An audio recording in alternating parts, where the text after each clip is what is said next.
Et bien c'est tout le monde, c'est S-Game pour une nouvelle vidéo et on se retrouve pour la review du chapitre 60 de Dragon Ball Super et je suis en compagnie de Brian. Salut tout le monde.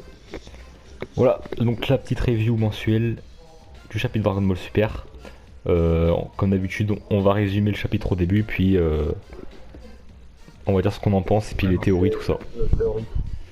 Voilà, exact. On s'était laissé sur le combat Goku versus Moro qui était pas trop mal. Et donc bah là le combat continue. Ouais. Avec une superbe mise en scène de Goku et Moro qui augmentent leur énergie. Je trouve que c'était assez bien fait cette scène. Qui se rapprochent tous les deux comme ça en mode ils galèrent. Goku qui renvoie la boule de Moro, ça j'avais trouvé ça assez stylé. Ouais, j'avais trouvé ça grave stylé aussi. La chorégraphie qui est vraiment pas mal. Enfin, perso, je sais pas trop ce que t'as pensé du combat, mais moi je l'ai kiffé. La chorégraphie elle était superbe. Si. Surtout à un moment où Moro il écrase Goku au sol avec son pied. J'ai ressenti le coup quoi. Ouais, C'est trop voilà. stylé. Là, les coups dans le ventre comme ça, Taro il arrive bien à faire ressentir, je trouve. On voit dans ce chapitre, enfin, ce qui est assez étonnant avec l'Ultra Instinct, enfin, plutôt dans le manga, pas dans l'animé. L'animé, on l'avait déjà vu, mais dans le manga, voir Goku Ultra Instinct énervé comme ça, genre limite Goku pendant tout le chapitre, il avait des veines sur le front, tu sais, il était tout le temps vénère. Et Ouais. en fait, dans le manga, l'Ultra Instinct, enfin, t'as pas vu le tournoi du pouvoir, mais l'Ultra Instinct, c'est un truc, genre, t'es hyper apaisé, genre Goku est hyper apaisé, il est hyper Ouais, calme. serein quoi. Ouais, voilà. Et pendant tout le combat contre Jiren, il a jamais été énervé ou quoi. Contrairement, tu vois, dans l'animé où il a pété un câble quand Jiren a voulu tuer Krillin, tout ça, enfin les spectateurs quoi. Ouais. Et sauf que là, dans le manga, il a été pendant tout le long calme. Donc, bah, moi je partais du principe que Goku était tout le temps calme dans cette forme. Et en fait, du coup, ça colle pas trop avec ce qu'on nous a montré avant quoi. Tu vois Goku vénère et tout, c'est bizarre. Enfin, Il sent que si. Bah, en gros, quand il sent que c'est l'ennemi le plus puissant qu'il a affronté. Ouais, voilà. Mais de toute façon, on y reviendra pour l'Ultra Instinct à la fin parce que j'ai pas mal de trucs à dire. Donc ensuite, on revoit Vegeta sur Yardra. Donc il vient juste d'exécuter sa technique, donc bien sûr, on l'a pas montré. Et on peut au moins avoir peut-être un petit indice. On voit les Yardra qui sont à terre. Ouais. Donc je sais Mais pas là, si j'ai vraiment pas compris. Par contre, j'ai essayé de chercher, mais alors Moi, ça j'ai m'a vraiment aucune idée qui me passe par la tête. Ouais, bah moi ça m'a fait penser. Enfin, je sais pas pourquoi, parce qu'en fait, c'est peut-être les résumés qui m'ont influencé. On nous disait que les Yardra en fait ils avaient plus d'énergie ou je sais pas quoi. Et du coup, moi je me suis dit, bah ça se trouve, Vegeta peut-être qu'il peut faire comme Moro ou tu sais, genre Ah absorber le ouais. ki En par vrai, là, instant. sur la chorégraphie, franchement, je peux mettre un 10 sur 10. Et c'est beaucoup plus détaillé que sur le précédent chapitre. Ouais, puis en plus, ouais, voilà. Puis c'est dynamique et tout. Pour moi, c'est l'un des meilleurs combats de Taro Ouais. qu'on a eu dans Dragon Ball Super en tout cas. Je voulais juste dire avec Pibara, donc Pibara nous dit qu'il peut pas amener Vegeta sur Terre parce que justement Goku a un ki divin, du coup il peut pas le détecter. Et on nous dit aussi qu'en plus les Yardra n'ont pas le droit de voyager à travers, enfin hors de leur planète. Ils ont pas le droit de se téléporter hors de leur planète. Et on nous dit ça comme ça, mais t'as même pas d'explication. Donc en gros c'est, tu sais, t'as l'impression que c'est juste pour arranger le scénario pour dire mais non en fait on peut pas. Y a pas de justification derrière. Tu sais pas pourquoi ils ont pas le droit. Ouais. Genre je sais pas, ils ont fait quoi? Ils ont fait un crime qui fait que la patrouille galactique les interdit ou je sais pas. On le saura jamais. Bah, ils donnent pas trop. Ouais, mais je pense que c'est juste de faire dire en gros, non, Vegeta va réussir à faire le déplacement instantané quoi. Ouais voilà, c'est ça clairement. Goku qui charge complètement son énergie. Alors je sais pas si toi tu l'as remarqué, vu que t'es moins habitué au manga, vu que tu as commencé qu'à l'Arc Moro, peut-être t'as pas remarqué, mais il y a l'aura du Super Saiyan Blue qui surgit de Goku en fait. Je sais pas si t'as remarqué. Tu sais, c'est sur la case où t'as l'impression que ses muscles Je gonflent. savais pas que c'était l'aura du goût. Ouais, en fait, les particules comme ça, là, c'est l'aura du Super Saiyan Blue. Et Mirus l'explique juste après. Goku lâche trop son énergie, donc en gros, il utilise trop sa force brute, sa puissance brute, et du coup, ça fait que bah, l'Ultra Instinct, ça peut pas marcher du coup, parce que l'Ultra Instinct, justement, comme je le disais tout à l'heure, genre faut être calme, tout ça. Et Goku, là, il fait tout l'inverse, il libère son énergie, il s'énerve, et voilà. Du coup, c'est pour ça qu'on voit l'aura du Super Saiyan Blue qui commence à revenir, parce qu'il est en train de perdre justement son Ultra Instinct. Enfin, moi, je l'ai compris comme ça. Ouais, en gros, c'est genre vraiment, il sent qu'il a du mal à contrôler, du coup, il préfère tout miser sur la force brute. Moi, c'est comme ça que je l'ai senti quoi. Bah ouais, bah c'est exactement ça que Goku fait en fait. Il sait qu'il est pas de taille contre Moro et donc instinctivement il augmente son énergie Ouais. pour justement surpasser Moro. Mais du coup c'est pas comme ça que ça marche. Ouais, quand il l'écrase au sol là, oh là là, c'est tellement stylé. Attends, avant faut revenir aussi sur la phase avec Beerus parce que j'ai des choses à dire sur Beerus là. Tu sais quand Beerus dit qu'il a faim, genre qu'il dit à Whis bon Whis j'ai faim, fais-moi bouffer ou je sais pas un truc comme ça là. Et j'ai vu des gens qui rageaient genre ah mais c'est quoi ça Beerus il est en train de dire qu'il veut bouffer comme ça, on s'en fout, on veut pas voir ça, nous on veut qu'il se batte et tout. Et justement les gens sont pas assez attentifs, hein. Genre quand tu regardes bien Beerus, tu le vois qu'il est intéressé par la situation, en fait il fait exprès, il fait l'intéressé parce que c'est Beerus quoi, il veut pas le montrer directement, mais quand tu le regardes sur les cases, tu vois que Beerus il est préoccupé par la situation, il jette un œil derrière tout ça. Et il est vachement calme, enfin dans la façon il dit qu'il veut bouffer, genre c'est bizarre je trouve. Et justement moi je me dis peut-être qu'en vrai, surtout que Whis après il nous dit que seuls les de la destruction et les Kaioshin peuvent intervenir sur le destin d'une planète. Justement, moi du coup j'ai une théorie par rapport à ça, par rapport à la tête de Beerus, parce que j'y ai pensé aussi. Ouais, du coup ta théorie c'est peut-être la même que moi, donc en gros que Beerus va finir par revenir, intervenir et du coup se battre contre Moro. Je pensais que c'était ça peut-être. Ouais, et en fait je pense que quand ils vont lui demander pourquoi il est intervenu, il dira pas un truc du genre pour vous sauver, mais plutôt du genre votre nourriture est si délicieuse que fallait pas laisser partir, une connerie comme ça. Oui voilà, et, ouais donc Beerus dirait ça, mais en vrai on sait qu'on fond de lui, c'est juste parce que il s'est attaché à Goku tout ça, donc du coup bah c'est plutôt pour ça qu'il veut les protéger finalement. Mais je pense qu'ils vont laisser Goku et Vegeta exploiter leur bouée, et quand tout sera perdu, bah c'est Beerus qui a débarqué. Comme pour un peu Zamasu, tu sais. Ils ont fait appel à Beerus pour... Bon au final ça n'avait pas marché parce qu'il y avait le jeu de Zamasu déjà, mais tu sais quand il a fait son Akai là. Ouais non c'était Zeno plutôt quand il y avait tous les Zamasu. Ou alors tu me parles peut-être quand il fait un Kai aux Zamasu du présent peut-être, je sais pas. Ouais voilà ça, quand il fait son truc destruction là. Puis, ouais. Il y a plus de... Bon ouais, je pense que ce sera un truc dans le genre là quoi. Ouais bah franchement si on a un Beerus versus Moro ça va être vraiment un truc de ouf. Hein. Ouais bah ce serait trop stylé putain. Ouais et le pire c'est qu'imagine si Moro arrive à battre Beerus, là, on serait dans la merde la plus totale là. Là on sentirait vraiment le danger pour le coup. Moi c'est vraiment pour le coup j'ai l'impression que oui s'il s'en bat les couilles quoi, enfin genre il est en mode bah c'est normal quoi parce que c'est des anges mais genre c'est la vie, c'est le cycle de l'univers tout ça.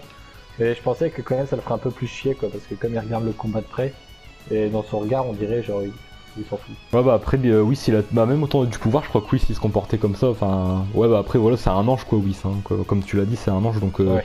Il a beau peut-être apprécier Goku et tout, mais son rôle c'est de pas s'en mêler et tout, donc ouais. En plus, justement, Whis il doit montrer l'exemple à Merus, puisque Merus est un apprenti ange. Ensuite, à l'interruption de C18. Ah oui, C17. Ça c'est une très bonne idée, je trouve, d'avoir exploité un peu C18. Ouais. Ils ont pas perdu de temps. Dès que Moro a aspiré l'énergie de Goku, ils sont arrivés tout de suite. Moi je trouvais ça stylé, franchement, comment ils sont arrivés. Le frère et la sœur, bang bang. Ouais, puis en plus des attaques en duo, ça c'est des trucs qu'on a pas eu trop dans le tournoi du pouvoir je crois. Enfin dans le manga on l'a pas eu du tout je crois. Dans l'animé je crois qu'on a vu peut-être un petit peu un duo. Ouais on avait eu un duo avec les deux qui a pas duré très longtemps. Mais du coup là ça fait plaisir de les voir dans le manga comme ça, en duo. Ouais carrément. J'adore en plus, il y a C17 à un moment il dit spoiler alerte, notre énergie est pas consommable, un truc comme ça. Ouais voilà, bah justement c'est intelligent de les faire se battre contre Moro justement parce qu'il pourra rien leur faire quoi pour leur énergie. Ça me fait bizarre de voir Vegeta parce qu'il a dit je vous remercie pour tout, Atsuka, Kibara. Ça m'a fait bizarre de voir Vegeta remercier quelqu'un. Ah j'allais dire pareil, je voulais faire la remarque parce que ça a l'air de rien comme ça, mais en vrai quand tu dis que Vegeta qui dit merci pour tout à des gens déjà, pour Vegeta c'est quand même incroyable. Déjà quand tu t'excuses auprès des Namek j'étais sur le cul. Ouais bah oui ça, et puis en plus ça maintenant. Voilà donc Vegeta qui continue d'évoluer dans Dragon Ball Super, ça fait plaisir. Et Vegeta du coup qui se téléporte devant Goku, donc là c'est la fin du chapitre. Qui dit que tu t'en prends aux faibles, nanana, et puis après bah il dit mais là juste en face il y a quelqu'un de plus fort que toi, et puis bah fin du chapitre quand Vegeta fonce sur Moro. Et je sais pas mais apparemment il y a quelque chose de changé chez lui quand il se transforme en Super Saiyan, d'après Gohan, et Piccolo dit qu'il en est pas sûr. Ouais bah, ça tombe super bien parce que je crois que dans la dernière review, je sais plus si c'était dans la dernière, mais en tout cas il y avait quelques reviews, je t'avais dit que vu que toi t'as lu le manga tu le sais pas mais Vegeta il a une forme Super Saiyan améliorée. Alors c'est pas comme le Super Saiyan évolué de l'animé, c'est encore autrement. Et bah en fait c'est cette forme là en fait.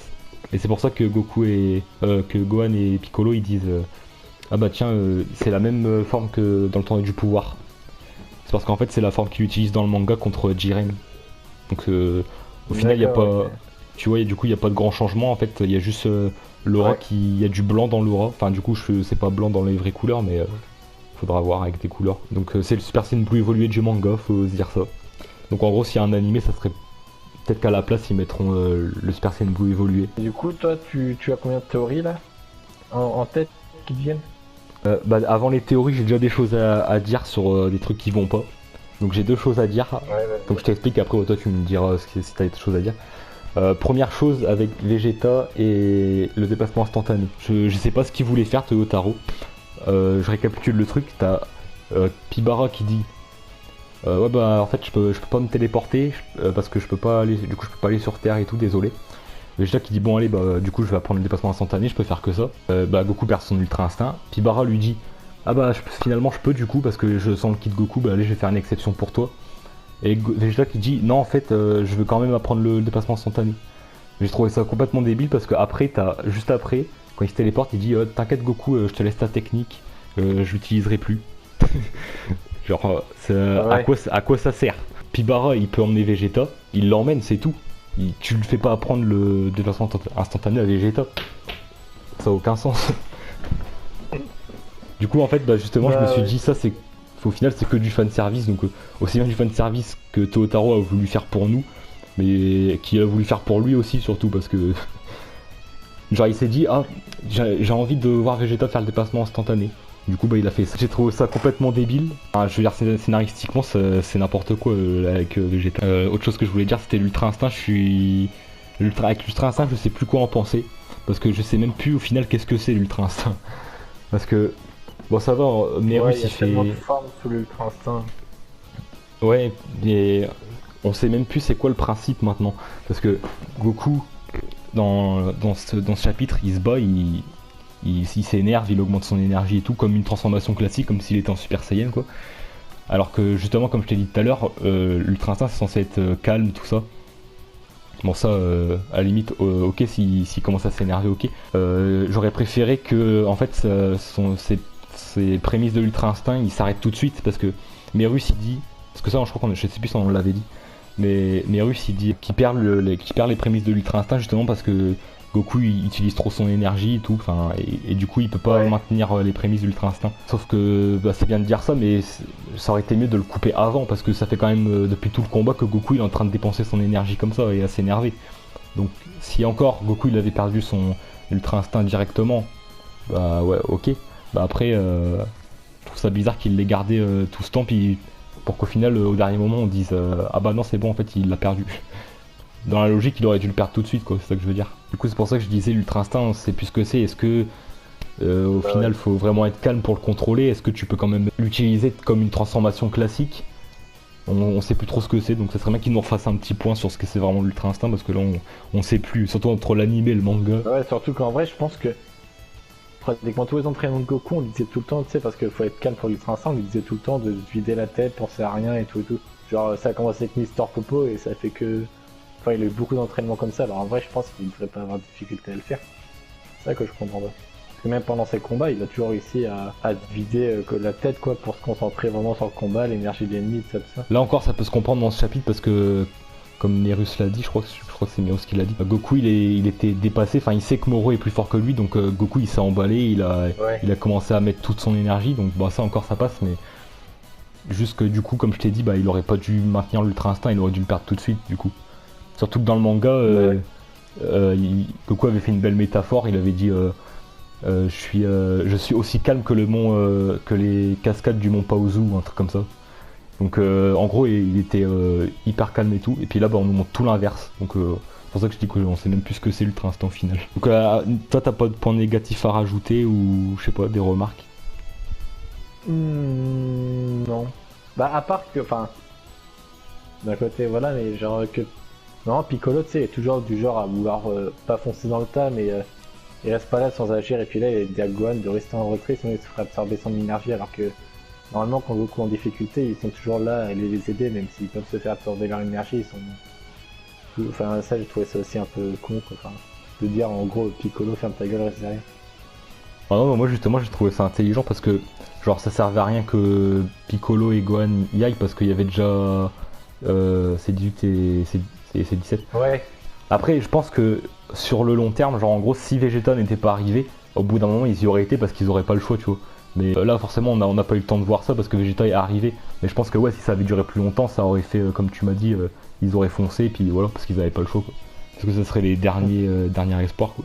Et du coup les théories, donc je sais pas si t'en as. Bah j'en ai deux, bah du coup c'est avec Beerus on l'a dit. Ouais. Et j'en ai une autre mais genre c'était plutôt en mode comment dire, bah qu'ils allaient se servir de la fusion encore, mais genre avec Goku qui arrive à utiliser les prémices de l'Ultra Instinct pendant la fusion et les pouvoirs un peu spéciaux de Vegeta. Ah oui, bah ça on en avait parlé dans la review précédente je crois, ou des reviews encore d'avant. On avait dit que du coup il pourrait mixer les deux en fusionnant. Mais perso Ouais. c'est pas l'option que je voudrais qu'il fasse quoi, parce que bon le fusion je commence à en avoir à le bol. Oh moi non plus. L'option je préférais un bête de combat contre Beerus et Myrus. Ça se termine Moro. par Beerus. Pourquoi Ouais, Myrus à la limite que ça se termine par Beerus versus Moro ou je sais pas, une combinaison de Goku et Vegeta mais pas en fusion, genre juste en s'alliant ou je sais pas. Genre que Ouais, qu'ils arrivent à maîtriser, enfin à mélanger la technique de Vegeta et en même temps l'Ultra Instinct, tu vois.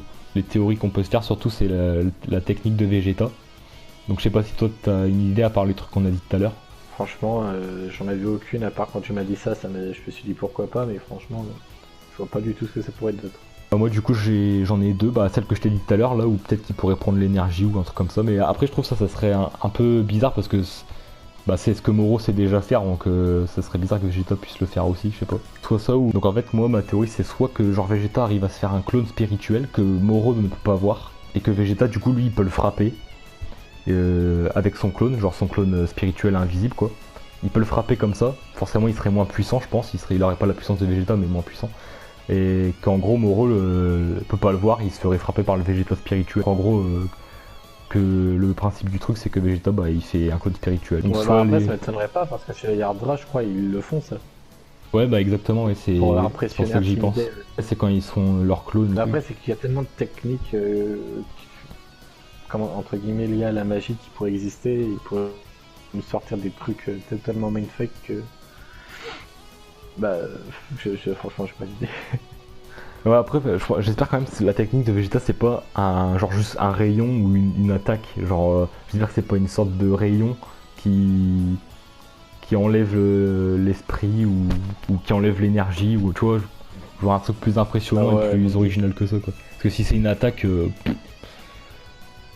Bah, un truc clairement qu'on se dise, ouais, là, Vegeta, il a pris du niveau, quoi. ouais bah justement j'ai bien aimé la remarque des Yardra quand il disait que Vegeta c'est un peu un génie, genre qu'en gros et avec Ouais. toute son expérience et tout, il a pu réussir à maîtriser rapidement la technique. Aussi un truc que j'espère qu'on verra après parce que ça n'a pas du tout été exploité dans la suite du combat contre Goku.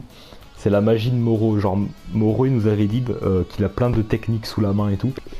Et au final contre Goku il les a pas du tout utilisées. Il l'avait dit dans le chapitre précédent, le 59. Ah ouais, il était à la force brute.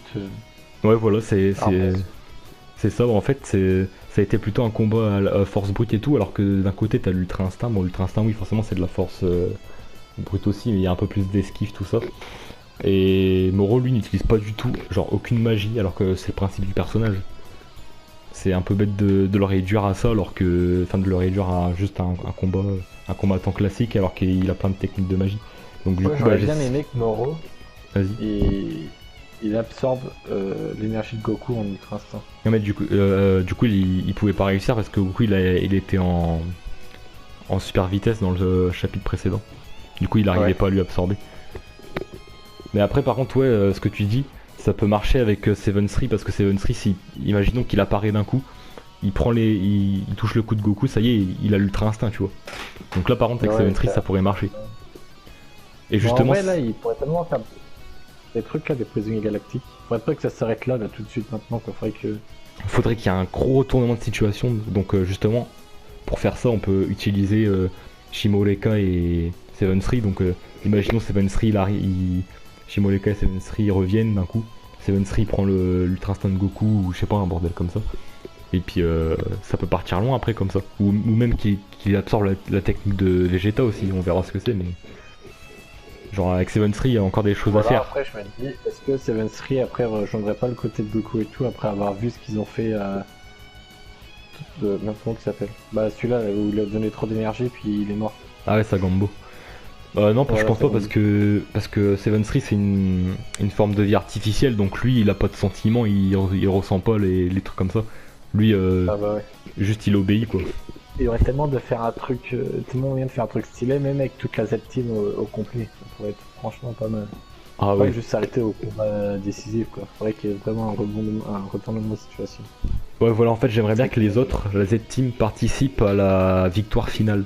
D'une manière ou d'une autre, c'est pas Ouais. forcément sur Moro direct, mais je sais pas, un Comme à truc. l'époque avec Yajirobe et Krillin contre Luzaru Végétal, tout ça quoi. Ouais, voilà, exactement. Voilà, donc j'espère que Taro et Toriyama vont nous surprendre et pas finir comme tout le monde le prévoit, quoi. Mais Beerus, quand tu vois comment c'est parti, c'est quasiment sûr qu'il va venir. Parce que la mise en scène et tout, ça se voit qu'il y aura un truc qui se prépare avec Beerus, quoi. Moi, j'ai plus rien à dire, on met la petite note finale. Donc moi, je mettrais... J'ai un petit 7, ouais, allez. Ah ouais. Ouais, bah, en fait, bah, pour faire un petit bilan, j'ai bien aimé. Genre, le combat, il était vraiment, il était excellent. Moi, j'ai trouvé vraiment très cool. Et après, comme je l'ai dit, c'est les trucs débiles avec Vegeta, juste le fanservice inutile qui fait que c'est n'importe quoi quand, avec le déplacement instantané. Ouais. L'Ultra Instinct au final, c'est un peu bizarre. Bah, c'est bien parce que c'est expliqué. Même Berus, il le dit, tu vois, il explique, il s'en rend compte que Goku utilise mal l'Ultra Instinct. Mais en même temps, comme je t'ai dit, ça fait un peu flou l'Ultra Instinct au final à cause de ça. On sait plus vraiment ce que c'est censé être, c'est un peu bizarre. Moi je pense que je mettrais un petit 8. Le truc, le fanservice déplacement instantané, ça m'a pas plus dérangé que ça. C'est vraiment ouais, le truc de l'Ultra Instinct qui je comprends pas trop. Sinon, bah, en vrai, il y avait une petite pointe d'humour et tout, les chorégraphies étaient stylées, et puis ça m'a trop hypé pour la suite. Alors en vrai, ouais, je pense que je vais mettre un petit 8. Ah oui, bah pareil, moi la suite, surtout que Vegeta c'est mon personnage préféré, donc j'ai trop hâte de voir. Et c'est chiant que dans ces moments-là aussi, on voit pas par exemple la réaction de Goten et Trunks. Qu'est-ce qu'ils branlent, qu'est-ce qu'ils foutent pendant ce moment-là? J'avoue. Bah sûrement, vu que C17 il est parti, sûrement qu'ils sont en train de défendre l'île à la place de C17, hein, comme d'habitude, comme au tournoi du pouvoir. En vrai, pour que ce soit vraiment la merde au max, faudrait vraiment que genre Moro, je sais pas, il détruise des trucs, ou tu vois, pour mieux se ressentir le côté dramatique, quoi. Ouais, histoire de se servir à Corbe Dragon Ball pour réparer tout ce que tout le monde a tué et cassé. Oui, ah oui, oui. Et en plus, surtout que Gohan, il avait dit qu'ils avaient préparé les Dragon Ball pour au cas où tout était détruit et tout. Donc je pense que s'il a dit ça, c'est pas pour rien. Il va y avoir des trucs, de la Ouais, destruction. mais casse. C'est fini pour cette review. Et je crois que le prochain chapitre, normalement, c'est ce qui est écrit sur le site, sortira le 18. Donc vous aurez la review un petit peu avant et on aura le chapitre dans moins d'un mois du coup. Et ça, c'est cool. Donc on aura un peu moins de temps à attendre, c'est bien. C'est trop bien fait. On vous dit à la prochaine. Dites-nous ce que vous avez pensé du chapitre dans les commentaires. Et salut!